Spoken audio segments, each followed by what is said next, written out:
제가 얼마 전에 인터넷을 하다가 아주 흥미로운 사진 자료를 하나 보게 되었습니다. 그 사진을 보여드리진 않고요. 제가 설명을 해드릴 텐데, 한 유명한 결혼정보회사 대표님이 연예인들과 함께 이제 그 배우자의 조건에 대해서 이렇게 이야기하는 방송을 캡처한 그런 이미지였습니다. 사진이었죠. 그 방송에서 여러 가지 조건들을 말을 했었는데, 그 대표님께서 그 중에 안 된다고 하는 조건 중에 하나가 바로 담배였습니다. 담배요. 그래서 담배는 안 돼요, 이렇게 말씀하셨는데, 한 연예인이 이렇게 묻더라고요.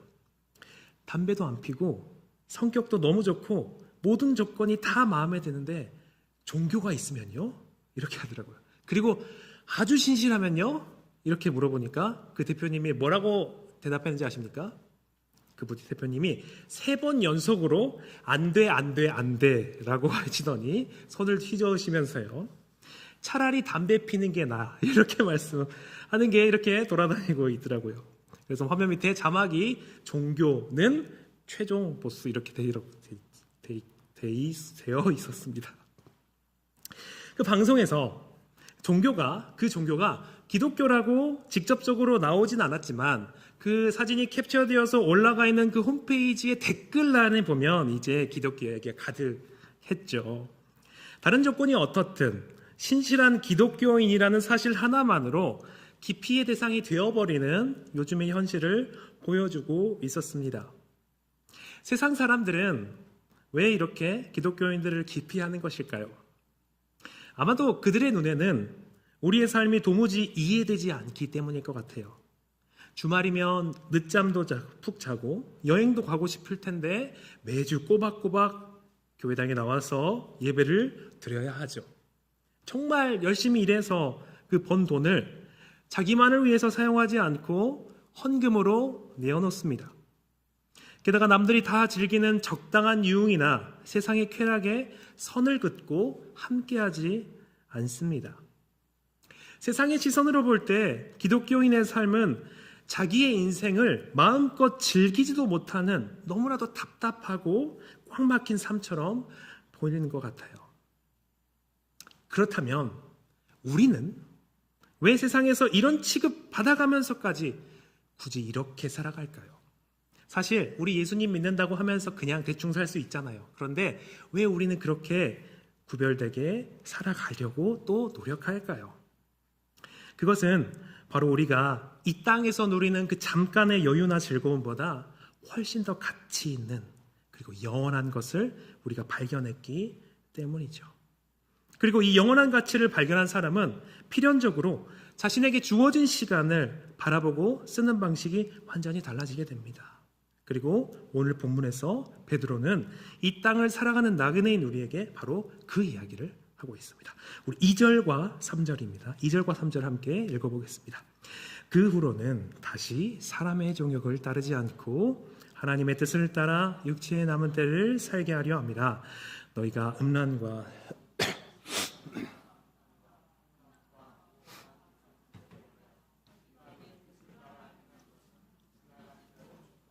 아멘. 여기서 베드로가 특별히 강조하는 표현이 있습니다. 바로 때입니다. 육체의 때, 그리고 지나간 때입니다. 베드로는 우리의 인생을 2개의 시간으로 나누고 있습니다. 우리가 예수님을 알기 전에 우리는 욕망을 따라 살았죠. 내가 원하는 것을 하고 내가 좋아하는 것을 하고 세상이 중요하다는 것을 따라 살았습니다. 사실 교회에 다니건 다니지 않건 상관이 없고 우리가 예수님을 만나기 전에는 다 그렇게 살았었죠. 그런데 이제 우리는 예수 그리스도를 믿고 구원받은 하나님의 자녀가 되었습니다. 그래서 베드로가 말합니다. 과거의 그 죄들은 지나간 때로 족하다. 이 말은 사실 반대로 보면 신자 내에 사실 죄를 원함이 우리 안에 아직까지 좀 남아있다는 것을 보여줍니다. 예수님을 믿고 난 후에도 우리 안에 있는 그 세속적인 욕망은 사실 깨끗하게 사라지지 않았죠. 3절에서 베드로가 굳이 음란과 정욕과 술 취함과 방탕과 향락과 우상숭배라는 구체적인 죄의 목록을 나열하면서 그것은 지나간 때로 족하다라고 말하는 이유가 무엇일까요? 그것은 역설적으로 신자들의 마음속에서 과거의 그 죄를 향한 그런 미련이, 유혹이 남아있다는 것을 보여줍니다. 성도에게도 죄에 대한 경험과 또한 즐거움의 기억이 남아있습니다. 더 나아가서 때로 죄를 향한 갈망이 있습니다. 예수님을 믿었다고 해서 갑자기 모든 욕망이 사라지는 것이 아니기 때문입니다. 어떤 죄는 사실 우리가 성화의 과정을 거치면서 끊어졌지만 어떤 죄는 여전히 우리를 유혹합니다. 그러나 베드로는 단호하게 이야기합니다. 지금 그럴 시간이 없다고요. 그럴 시간이 없다고요. 그런 죄들은 지나간 때로 충분하다고 말합니다. 아마도 여기 있는 분들은 대부분이신 것 같은데 입시를 준비하는 자녀를 두셨던 부모님들은 아마도 이 마음을 아실 것 같아요. 한 번쯤 경험해 보셨을 것 같습니다. 우리가 수능이나 내신에서 중요한 시험을 코앞에 다가왔는데 너무나도 중요한 시기인데 우리 자녀가 책상에 앉아서 딴짓을 하거나 게임을 하거나 혹은 다른 아예 공부를 하지 않고 완전히 다른 곳에 가 있다면 그때 부모님의 마음이 어떻습니까? 속이 타들어가지 않습니까? 아니 네가 지금 이러고 있을 때냐? 지금 어떤 시기인데 이 남은 시간을 이렇게 허비하느냐라고 화가 나지 않겠습니까? 합격을 위해서 온전히 집중해야 할 그런 때가 있기 때문입니다. 저는 베드로의 마음이 이와 같다고 생각합니다. 여러분 우리의 일상은 반복되죠. 반복됩니다. 매번 비슷하고요. 지루한 하루가 쳇바퀴 돌듯 반복되기 때문에 우리는 당연히 내일도 오늘 같은 하루가 있을 것이라고 생각합니다. 그러나 너무나도 당연한 말이고 모두가 아는 말인데 우리는 이 땅에서 영원히 살지 않습니다. 우리의 시간은 이 땅에서 시간은요 끝이 있습니다. 한정되어 있습니다. 그런데 이 남아있는 시간을 우리가 어떻게 채울지 그리 많은 고민을 하지 않고 살아가고 있는 것이죠. 그리고 더 중요한 지점이 있습니다. 우리 사람들의 삶은요 그냥 흘러가지 않습니다. 없어지지 않습니다. 사실 신자든 불신자든 그 모든 삶은 하나님 앞에 쌓입니다. 하나님 앞에 쌓여요. 그래서 우리는 그 남은 때를, 남은 시간을 정말로 잘 보내야 됩니다. 얼마 남았는지 아무도 모릅니다. 우리에게 30년이 남았을 수도 있고 10년이 남았을 수도 있고 1년이 남았을 수도 있습니다. 우리가 살아오면서 수많은 사람들이, 내 지인들이 갑자기 우리 이 세상을 떠나는 일들을 경험하지 않습니까? 그것이 사실 누가 돼도 아무런 말을 할 수 없는 것이 우리의 삶이 아닙니까? 오늘이 마지막일 수도 있습니다. 그러니 우리는 사실 허비할 시간이 없습니다.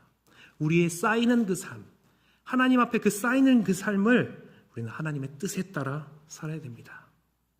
우리 어제 우리가 지은 그 죄와 실수, 지나간 때를 우리는 다시 되돌릴 수 없습니다. 그러나 오늘 우리는 그 죄를 다시 반복하지 않도록 결단할 수 있습니다.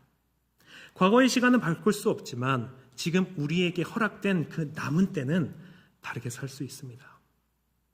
우리의 남은 인생은 세상에서 썩어질 것들을 쫓으며 낭비하기엔 너무나도 짧고 너무나도 귀중한 시간입니다.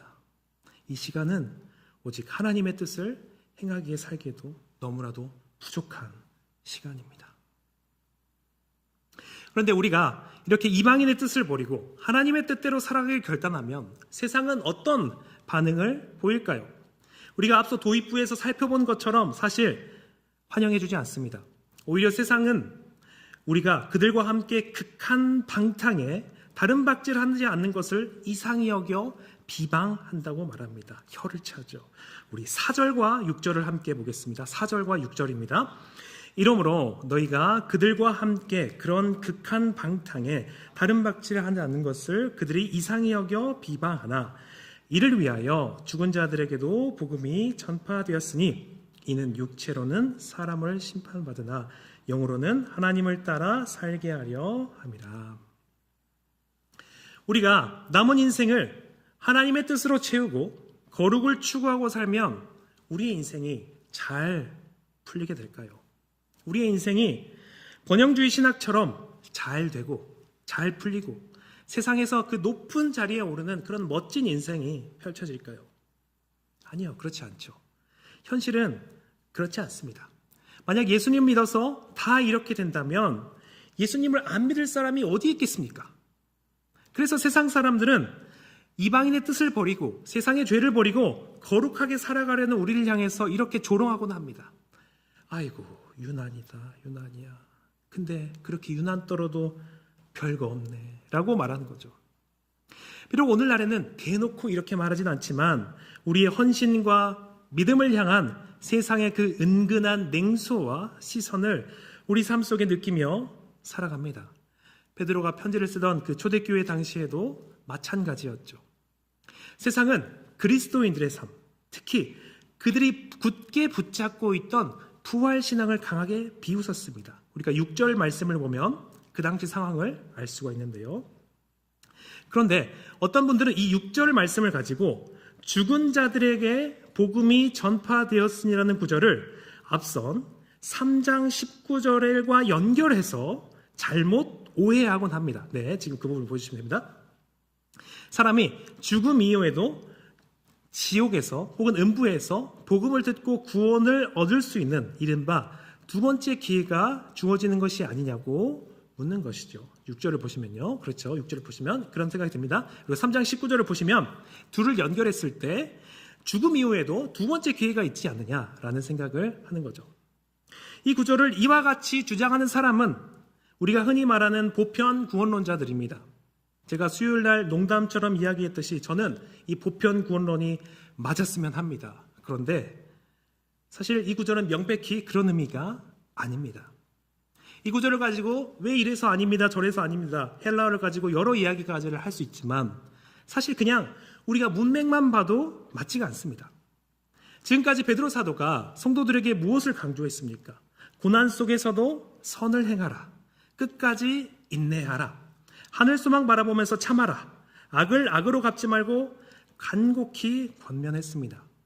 그런데 만약 이렇게 열심히 권면했는데 사실 죽은 이후에 구원 얻을 두 번째 기회가 있다면 성도들이 이 땅에서 그 많은 고난을 당하면서 견뎌내야 할 이유가 무엇이겠습니까? 만약에 죽은 이후에도 복음이 들을 수 있다면, 그리고 구원받을 수 있다면 우리가 이 땅에서 이렇게 고민할 이유가 무엇이겠습니까? 사실 정말 너무나도 간단하게도 문맥상 베드로의 그 모든 권면이 한순간에 의미를 잃게 되는 겁니다. 그렇게 오늘 6절은 사실 죽음 이후에 두 번째 기회를 말하는 것이 아닙니다. 오히려 6절은 바로 앞에 5절과 연결해서 이해해야 합니다. 그렇다면 이 말씀은 세상의 조롱 속에서도 부활신앙을 가진 성도들에게 그 믿음을 끝까지 붙잡으라고 주시는 위로의 메시지가 됩니다. 우리 5절을 보시면은 그들이 산자와 죽은 자를 심판하기로 예비하신 이들에게 사실대로 구하리라 라고 하죠. 이때 산자와 죽은 자는 뭡니까? 모든 인간에 대해서 말하고 있는 겁니다. 그리고 6절에서 이를 위하여 죽은 자들인데 사실 이 해석이 어떻게 되냐면 그러면 복음을 받아들인 죽은 사람들입니다. 복음을 받아들인 죽은 사람들에게도 복음이 전파되었으니 이는 육체로는 사람으로 심판을 받으나, 이것은 육체의 죽음을 말하는 거죠. 영으로는 하나님을 따라 살게 하려 함이라 라고 하는 것은 부활을 의미하는 겁니다. 그러니까 세상 사람들은 먼저 죽음을 맞이한 그리스도인들을 보면서 비웃었던 것 같습니다. 너희가 예수님을 믿고 하나님의 뜻대로 산다고 그렇게 유난을 떨더니 결국 우리랑 똑같이 죽음을 맞이하지 않느냐라고 비난을 받았던 것 같아요. 맞습니다. 세상의 눈으로 볼 때 성도의 죽음은 세상 사람들의 죽음과 다를 바 없는 그런 모습처럼 보입니다. 6절의 말씀처럼 육체로는 사람으로 심판을 받는 그 결과, 죽음을 맞이하기 때문에 그렇습니다. 하지만 베드로는 말합니다. 그것이 지금 끝이 아니라고 지금 6절을 말하고 있는 겁니다. 육체로는 세상 사람들과 똑같이 죽음을 맞이했더라도 복음을 듣고 믿음 안에서 죽은 성도들은 3장 18절에서 예수님처럼 영으로는 하나님을 따라 부활하여 영원한 생명을 누리게 된다라고 지금 말하고 있는 것입니다. 세상은 우리의 껍데기, 육신의 죽음만을 보면서 조롱했지만 베드로는 그 죽음 너머에 있는 부활의 그 영광스럽고 찬란한 실체를 성도들에게 기억하라고 보여주고 있는 것입니다. 그러므로 우리는 우리의 삶을 이상하다고 여기면서 조롱하는 그 세상 앞에서 결코 억울해하거나 낙심할 필요가 없습니다. 우리는 우리에게 예비된 부활이 있습니다. 우리는 우리에게 예비된 영원한 나라가 있습니다. 그리고 그 나라에서 우리는 아주 공정한 심판을 맞이하게 될 겁니다. 5절에서처럼 우리를 비방하던 이들은 마침내 산자와 죽은 자를 심판하시는 그 하나님 앞에서 자신의 행위를 낱낱이 구하게 될 것입니다. 세상은 조롱했지만 주님께서는 그날 우리가 옳았음을, 우리가 정말로 진리를 따랐음을 주님께서 우리 앞에 선언하시고 또한 우리를 위로해 주실 것입니다.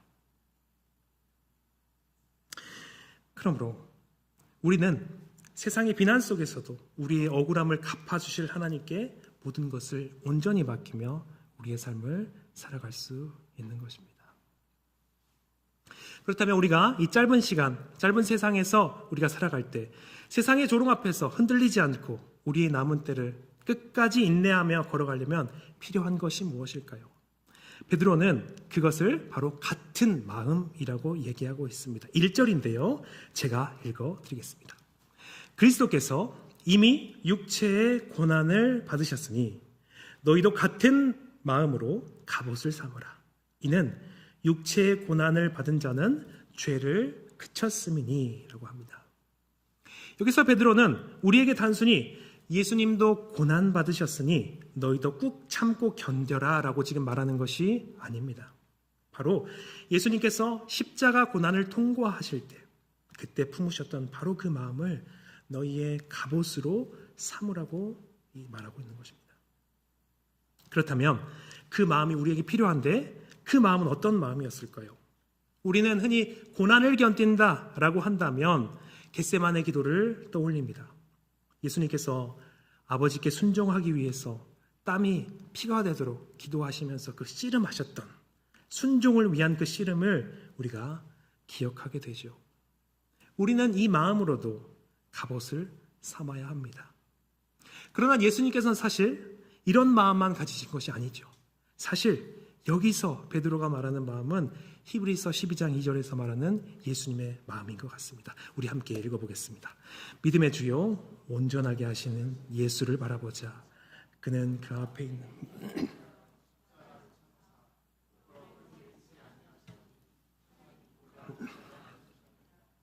아멘. 여기서 뭐라고 말합니까? 예수님께서 십자가의 그 참혹한 고통과 부끄러움을 견딜 수 있었던 이유가 무엇입니까? 그것은 십자가의 고통 자체가 좋아서가 아니었습니다. 그것이 참을만 해서도 아니었습니다. 그 전에 몸부림치는 시름만 있었기 때문이 아니었습니다. 예수님은 바로 그 앞에 있는 기쁨을 바라보셨습니다. 이 십자가가 지나면 부활이 있고 죽음을 지나면 하나님의 보좌 우편에 영광이 있음을 아셨습니다. 무엇보다도 자신의 고난을 통해 그 수많은 영혼들이 구원받게 될 그 찬란한 기쁨을 선명하게 보셨습니다. 또한 그분은 하나님이시기 때문에 자신의 십자가의 그 영광을 통해서 온 우주의 세상이 끝나고 온 세상이 끝난 다음에 하나님과 온전한 교제를 나눌 그들과의 교제 또한 보셨을 것입니다.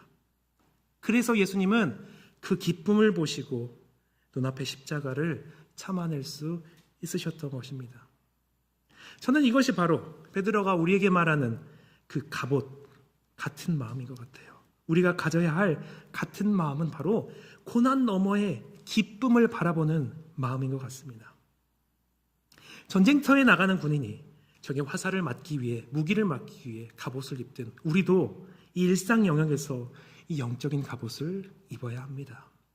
세상 사람들이 우리의 믿음을 꽉 막혔다고 비방할 때, 세상 사람들이 뉴스에서 나오는 교회의 여러 가지 부정적인 소식들을 가지고 우리를 비난할 때, 또한 그런 상황 가운데서 우리가 세상을 쾌락을 즐기면서 조금 편하게 살고 싶은 유혹이 찾아올 때, 내가 이렇게까지 손해를 보면서 믿어야 하나라는 그런 마음이 들 때, 우리는 우리의 시선이 조롱 앞에 있는 것이 아니라 우리의 손에 앞에 있는 것이 아니라 우리의 주님을 바라봐야 한다는 것입니다.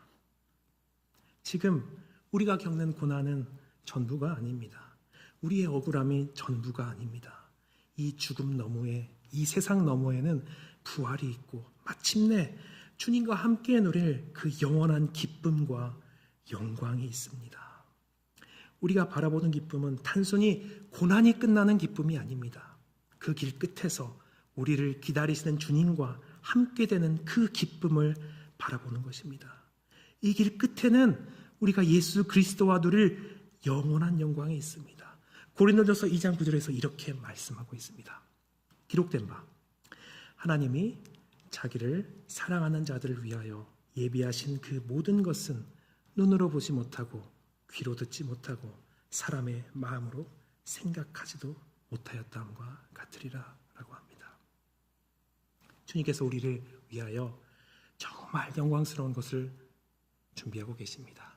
주님께서 우리의 이 세상, 이 고난 가운데서 주님을 바라보며 주님과 같은 마음을 품으며 그 여정을 떠나는 우리를 기다리고 계십니다. 그렇기 때문에 우리는 예수님 때문에 손해를 보고 예수님 때문에 죄를 거절하고 예수님 때문에 세상의 흐름을 거절하고 살아갈 수 있습니다.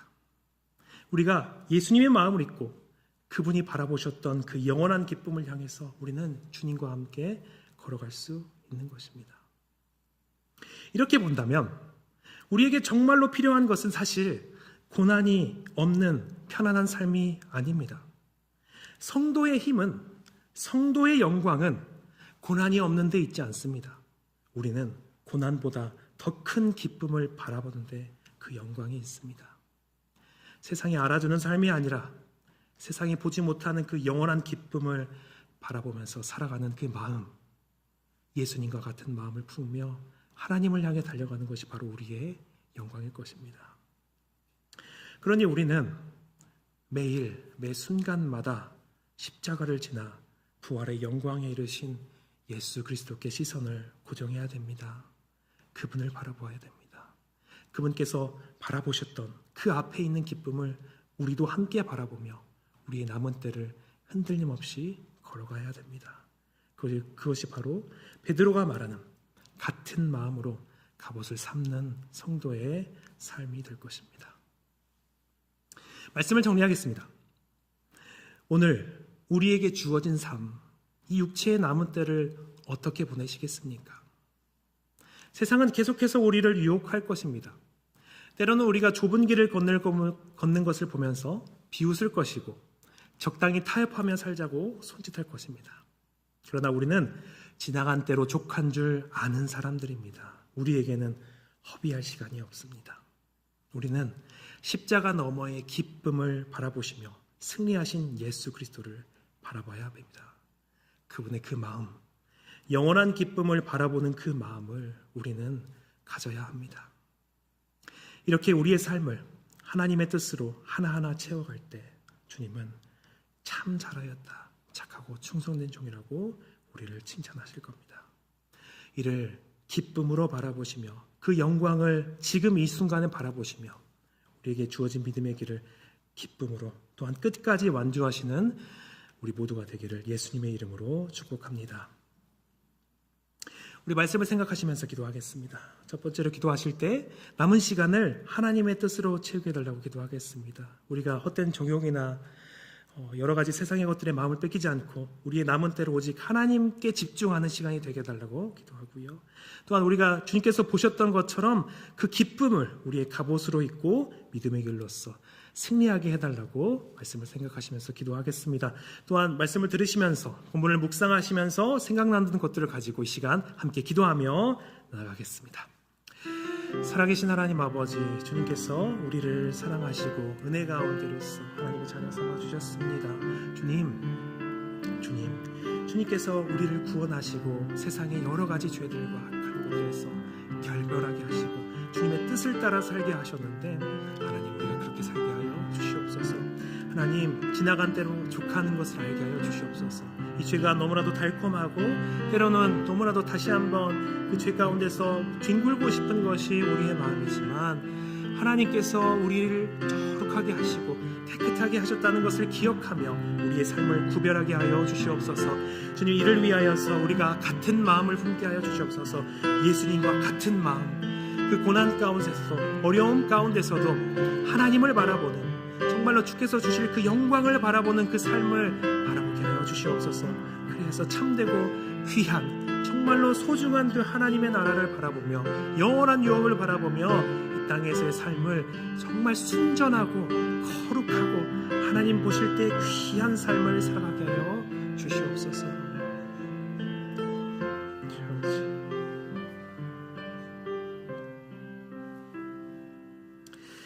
하나님 아버지, 세상에 헛된 쾌락을 쫓던 우리를 구원해 주시고 십자가 너머에 영원한 기쁨을 보게 하시니 감사합니다. 지나간 때의 유혹과 죄악을 단호히 끊어내게 하시고 우리에게 허락된 그 남은 때를 오직 하나님의 뜻으로 채워가는 거룩한 삶이 되게 하여 주시옵소서. 십자가를 기쁨으로 참으신 예수 그리스도의 마음을 생각하며 오늘 하루 또한 살아가게 하옵소서. 우리의 참된 소망 되시는 예수 그리스도 이름으로 기도드립니다.